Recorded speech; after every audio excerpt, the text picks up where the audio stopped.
दीपावली पावन श्रृंखला की आप सभी को बहुत बहुत शुभकामनाएं। आज है धनतेरस। गोधन, गजधन, बाजी धन, रतन धन सबसे खास। जब आए संतोष धन, सब धन दूरी समान। संतोष को सबसे बड़ा धन माना गया। आध्यात्मिक अर्थों में संतोष सबसे बड़ा धन है, लेकिन लौकिक अर्थों में हमारा सबसे बड़ा धन हमारा स्वास्थ्य है, हमारा आरोग्य है।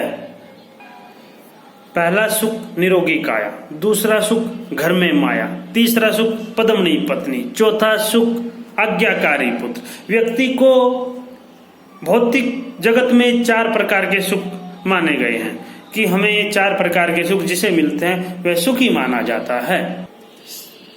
शास्त्रों में ऐसा बताया गया है कि सुर संग्राम में समुद्र मंथन के दौरान जो 14 रत्न निकले, उन रत्नों में आज ही के दिन भगवान धन्वंतरी ने अमृत कलश लेकर धन्वंतरी महाराज का अवतरण हुआ।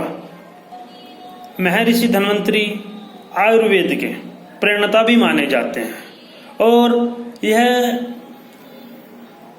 अथर्ववेद का एक बहुत महत्वपूर्ण हिस्सा है। आयुर्वेद भले ही ऋषियों ने विश्व कल्याण के लिए हम लोगों से दिया हो, लेकिन हम लोगों ने अपनी ही अज्ञानता के कारण, अपनी ही मूर्खता के कारण उसको कहीं आज खो दिया है।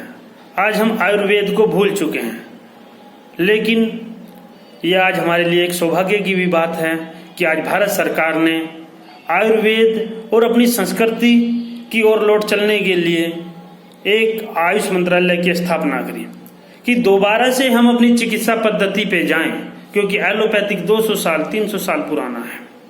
हमारी चिकित्सा पद्धति कई 1000 साल पुरानी है।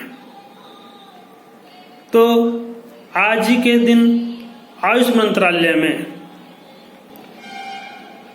धन्वंतरी जयंती को आयुर्वेद दिवस के रूप में भी घोषित किया गया। इसका श्रेय भारत सरकार को जाता है, क्योंकि जब तक व्यक्ति अपनी जड़ों से जुड़ा रहता है तब तक उसका कुछ नहीं बिगड़ता। इसलिए कहते हैं चलती चक्की देख के दिया कबीरा रोए, 2 पाटन के बीच में साबुत बचाना कोई। लेकिन चलती चक्की देख के दिया कबीरा ठठाए, जो कीलत से चिपका रहे बाल ना बांका होए। तो भारत एक ऐसा देश है जो परमात्मा की एक विशेष कृपा इस पर रही है। हम अपनी संस्कृति और अपने संस्कार को जीवंत रखें। आयुर्वेद प्रत्येक व्यक्ति के लिए बहुत जरूरी है और प्रत्येक व्यक्ति के लिए उपयोगी भी है। जो हमारी रसोई है वह रस से भरी हुई है, इसलिए उसका नाम रसोई है। वह आयुर्वेद का भंडार है। लेकिन आज के समय में हम लोग दूसरे की नकल करने के चक्कर में ये नहीं समझ पाते कि हमें क्या खाना है, कितना खाना है, क्या खाएं, कितना खाएं, कैसे खाएं।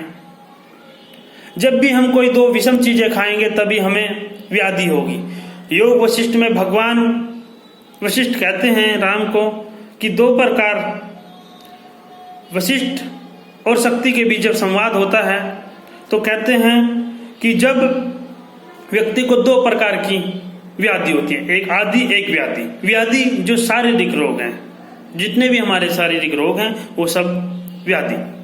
जितने भी हमारे मानसिक रोग हैं वो आदि बताए गए हैं। तो इसलिए हम लोगों ने ये देखना है कि क्या खाएं, कितना खाएं, कैसे खाएं। ठीक है, तो आज इसी के लिए दीपावली, धनतेरस, भैया दूज, गोवर्धन पूजा, इन सभी की आपको बहुत बहुत शुभकामनाएं। आप स्वस्थ रहें, मस्त रहें, व्यस्त रहें, मैं इस ईश्वर से कामना करता हूं। बहुत बहुत धन्यवाद।